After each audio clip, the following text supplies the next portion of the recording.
All right, what's going on, everybody? Welcome to the Roundup, where we're going to be talking about the Blue Jays series versus the Rays, and we're going to be talking about the upcoming series against the Minnesota Twins.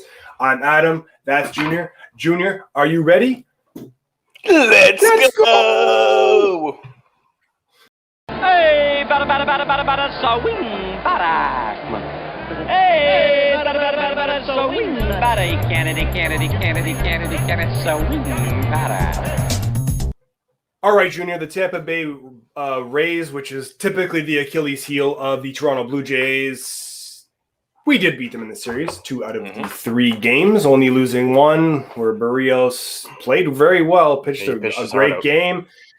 It just didn't happen for us. The run support wasn't there. The bats weren't alive. We were kind of holding on, hoping that something was going to happen kind of towards the end of that game, as the Jays have put up a lot of runs in the late innings. It didn't happen, but we are here to talk about it. So why don't you give us your take on the Tampa Bay Rays series? The beast has been slain. We needed that badly. I mean, that was the one area that I had circled on the calendar where I'm like, okay, if anything can go wrong, this is where it's going to go wrong. And it didn't, which is great. I think we had good pitching matchups that series. Again, Barrios lights out, gave up 1 run, just had Tampa, off balance and under control the entire game.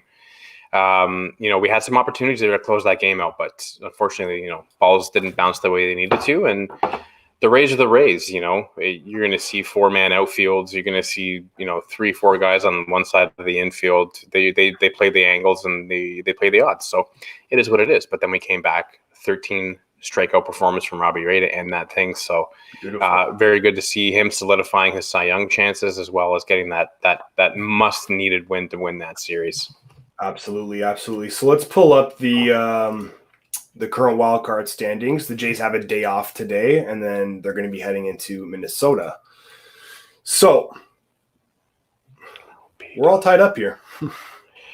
We are de facto, because Baltimore just beat the Yankees 3-2-10, which now actually pushes them a half game back, which subsequently gives us the lead. So we are in the number 1 wild card again as we speak. Great. Love to see that. A still hanging around? Yeah, they're still 4-6 in the last 10. Haven't been playing well. Haven't been playing quality opponents either. So I think they're gassed out now.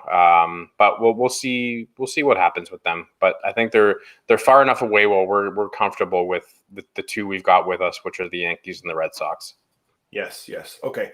So the Jays are about to take on the Minnesota Twins in a 3-game series, Friday, Saturday, Sunday. Our boy Scotty Barnes is throwing out the first pitch on Friday's game, so that's great. It's good to see.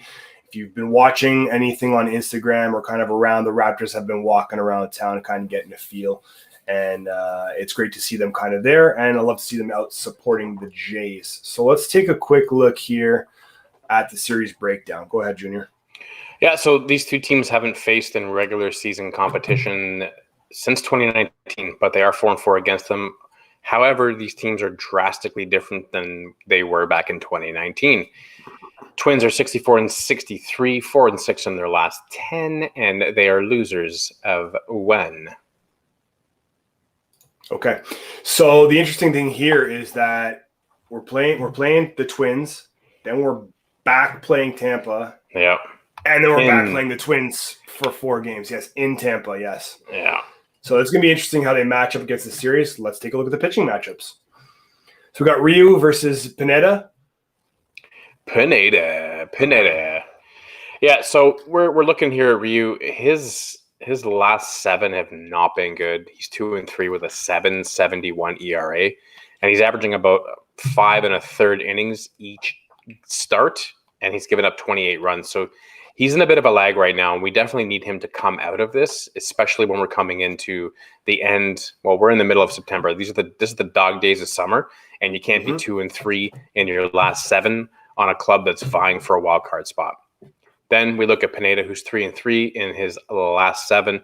He has lowered his ERA in those 7 games to 3.41. He's only given up 12 earned runs in 7 starts and 3 walks, as well as 24 Ks.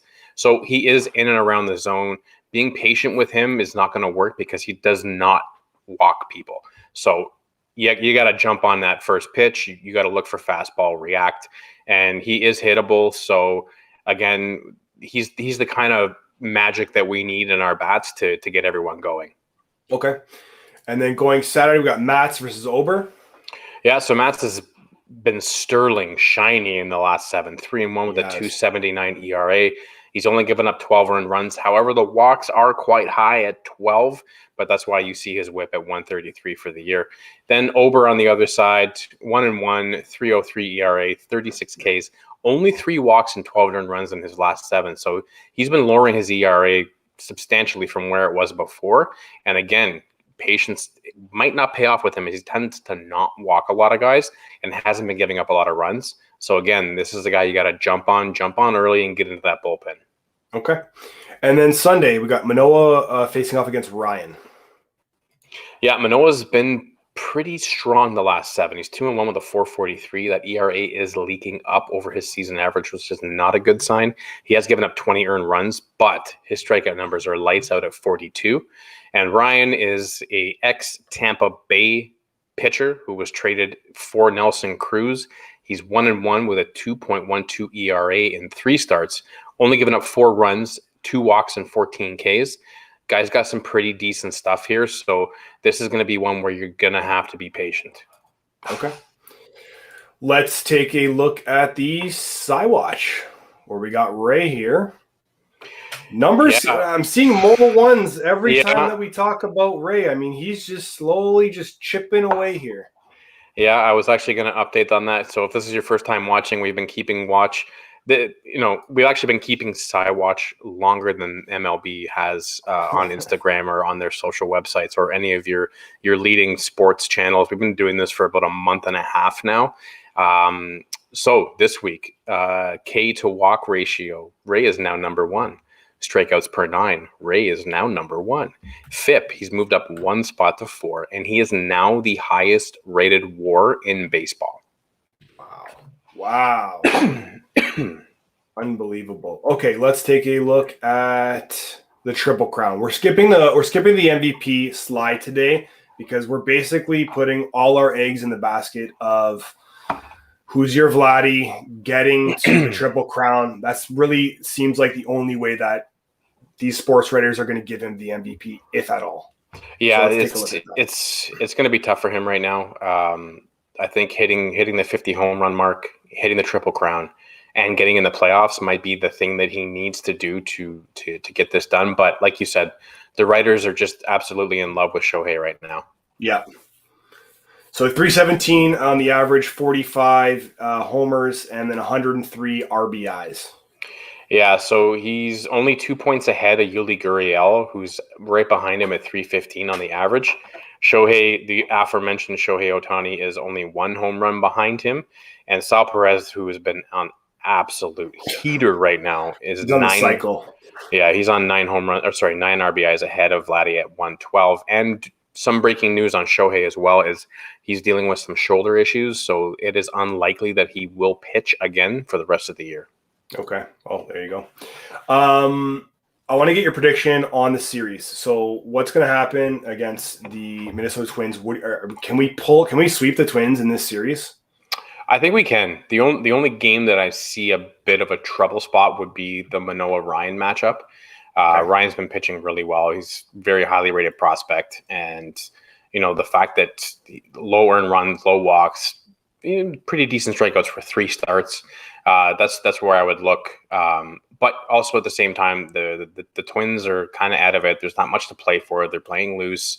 And we've been saying that about a lot of teams the Jays have been facing is they're loose. So they don't have anything to play for. So you can't keep your guard down. These are teams you need to jump on and just, step on their throat and end it. So these 7th inning comebacks, these cardiac arrests at the 7th inning, they're not needed. jump on them first, second inning, because that's where you can do most of your damage on these guys, especially Pineda and Ober. If you get on top of them, those 2 games I think are very winnable. I still think that the Ryan start is winnable, so there is a potential for a sweep here. Okay, love it. I want to leave with one item here, and this I'm kind of just throwing this at you. Kevin Cash, I'm sure you saw the quote already, which basically he's saying that Charlie should be manager of the year. I'm curious to know what your take is on that. We have had some hot takes on Charlie here and there with some of the rotations and the way there was a bit of a slump there kind of coming off the All-Star break. What's your take on that comment from Cash? I think it's some glowing respect for Charlie. But, I mean, the one thing with managers is they have one job, and that's to manage the game. And a big part of that is managing the bullpen. And I have not seen, nor do I have a lot of faith in how he manages that bullpen. Okay. We've already seen, Hand DFA'd and back to the National League for nothing after we gave up a young prospect to get him over here. Yes. And there was a lot of mismanagement from Charlie on that. But, I still think that he has kept that room the way it is, so he's allowed the players to be the players. So he's definitely a player's manager.